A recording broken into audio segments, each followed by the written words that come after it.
What up, Homedawgs? My name is Gokey, and welcome to the Week 4 team preview of the Milwaukee Medichams, where we will be versing SlightliSalti and, I don't have his team name pulled up. Hold on a second. Flop, and we're back. Sorry about that. We are going against SlightliSalti and the Vegas Corviknights. So if you guys are excited, be sure to smash the like button. And before we get started with the team, I'm just going to go over like a little bit of analytics stuff real fast, based on the past few fights, because I just love doing that. So, because of our victory last week against Wes, who used to be the #1 battler in the league, the results of the stats of everybody's ranking, I can't speak today, I'm sorry, has changed quite a bit. So first, so right now, ya boy is actually now in 3rd. So I'm very excited about that. And the only 2 people that were behind is Jayvee, who currently is the only player remaining that has a perfect win streak, and Wes, which even though we beat him last week, he has a much better differential than we do, so therefore he's placed above us. And even though Kyogre has not battled his Week 2 opponent yet, which is actually Salti, they haven't done their Week 2 battle yet because, long story short, Kyogre is actually replacing Deimos in the league. Deimos had to drop out because of stuff. You guys get it. And Kyogre went ahead and took his place. They were not able to do the Week 2 battle. They have yet to do that. So if Kyogre wins, then I think he'll be above us and we'll be 4th. But right now we're 3rd, and we are looking pretty daggum good right now. In terms of what this means for playoffs, I'm honestly not too sure yet, because I remember seeing people talking about in the Discord how it might just be everybody's doing playoffs, or just the top 6, or something like that. We might do top 4, I don't know yet, it's yet to be determined, but just know we are looking really good so far in the league, and after last week's battle, we are looking really daggum good. So, getting into the team, just as a real quick refresher for you guys, because we actually did make a free agent trade. We have made Milwaukee Medichams have made their first ever free trade, in any league. We didn't even make a trade in the last league, so this is our first time ever doing it. We have got Mandibuzz, Clefable, Jolteon, Colossal, Golisopod, Weavile, G-Max, Snorlax, Hitmonlee, Sandaconda, Escavalier, and Cursula. Now, if you guys remember, Wes was originally the person who drafted Weavile. It was his last Pokemon, but last week he decided to drop it, and it came into effect this week, so as of now, he won't have Weavile. Last week he did have Weavile, which is why I had to prep for it, but now he doesn't. And so I decided, after looking through everybody else's teams, I decided, you know what? Rillaboom's not really gonna be of any use to me in any of these fights going forward. Rillaboom is the only Pokemon that I have not brought yet, so, and also combine that the fact with he's just not going to be useful. Weavile is just going to be way more useful, because it gives us an offensive Ice type and an offensive Dark type, which can be really good, and a Speedster. It gives us another Speedster so that Jolteon is not our only Speedster, which is really good. So I just decided, you know what, I'm just going to pick up Weavile. And then, Salti picked up Rillaboom right after. He dropped Flapple for Rillaboom, so that was entertaining.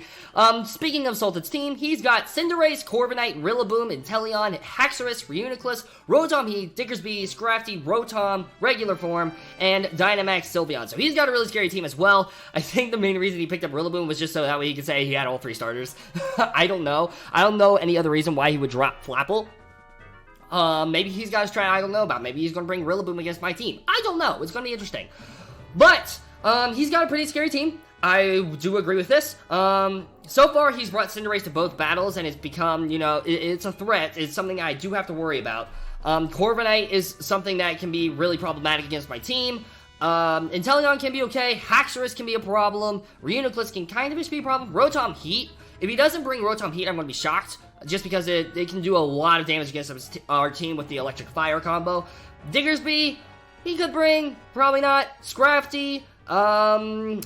That's a difficult one. The only reason he would bring it would be for the G-Max Snorlax, but we've got Clefable for that, so it's like, I don't know, it's going to be interesting. Rotom, probably not, and Sylveon, I think, is a definite bring against our team. So, he's got a scary team, but this time, we're not going with unconventional sets. As you guys can see so far with Mandy, we're kind of bringing a bit more standard sets, because, you know, why not? Might as well bring some standard sets. So, for the first Pokemon that we've got for our team versus SlightliSalti is Mandy the Mandibuzz, holding the Rocky Helmet so that way he can deal damage to physical attackers like Cinderace. Weak Armor, which is his hidden ability, which will lower defense by 1 but up speed by 2 if hit by a physical attack, which can be really good on this thing with this particular moveset. He's got Dark Pulse, Nasty Plot, Air Slash, and Roost. So this thing is made primarily to stall out Pokemon. That's pretty much what it is.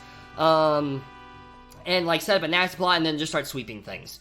Max HP, max special defense, and a little bit of bulk and defense with the modest nature, as you can see right here. There we go. And there we go. Okay, beautiful. This thing is just meant to take hits, but also set up so that way he can start dealing a lot of damage. A lot of these Pokemon I don't one-shot, which is kind of a problem. But with another particular set on here, as long as we get some damage off on these guys, it can deal a lot. And I'm not bringing Hazard Setters because of Cinderace's court change, which Salti has brought both weeks he's battled. I'm sorry, I can't word. So that's why I'm not bringing Hazards. Otherwise, Hazards would look really good here. But regardless, we've got Mandy the Mandibuzz. I think this thing is going to come in clutch. Second week, hopefully it'll come in clutch more than it did week 1, for sure. Next up on the team, we have got Independence, the Golisopod, the shiny Golisopod, holding the Life Orb this time, with the Poison Jab, Aqua Jet, Throat the Jump, and Waterfall. So this is a max attack, decent defense, and high HP stat. As you can see, these are all a lot more standard sets. I apologize for saying a lot. Adamant Nature. This thing is for the Cinderace, for the Rotom Heat, for the Diggersby, for the Reuniclus, for the Sylveon as well with the Poison Jab and stuff like that. This thing is just here to deal a lot of damage to things. Emergency Exit is something I do have to kind of worry about with this particular set, but that's why I'm putting Life Orb on this thing, because I kind of want it to deal damage. And again, if it keeps dealing damage, then there's another Pokemon here that can kind of late game sweep, and that's the goal right now. That's what we want. Next up on the team, every single week we brought this thing, we've got Pinky the Clefable. I think this is the only thing that we've brought every single, this is the only thing we brought every single week, which is kind of insane. But anyways, we got Pinky the Clefable with the leftovers, with once again, Magic Guard, you know, standard set, let's be real. Moonblast, Cosmic Power, Flamethrower, and Baton Pass. This is another Baton Pass set, believe it or not. That is the wrong thing. That is also the wrong thing. I'm just gonna have to blur this whole thing out. There we go. Jeez, OP. Alrighty. Here we go. I'm gonna X out of that. Alright. So, we got max HP, 196 in defense, and 60 speed. The 60 speed is to outspeed certain mons like Sylveon and things like that without speed investment. Or, like, Sylveon without speed investment. I don't think it's Sylveon specifically, but I can't remember. I'm sorry, guys.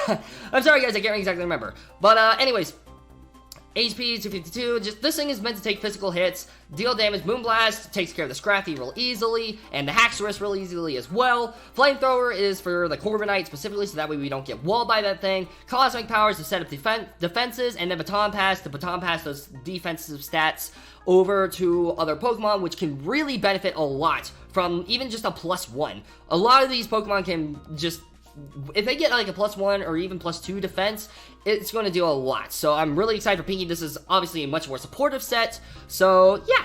Next up, Weavile. King the Weavile is making his debut with another Life Orb, with the moves Throat Chop, Icicle Crest, Poison Jab, and Ice Shard.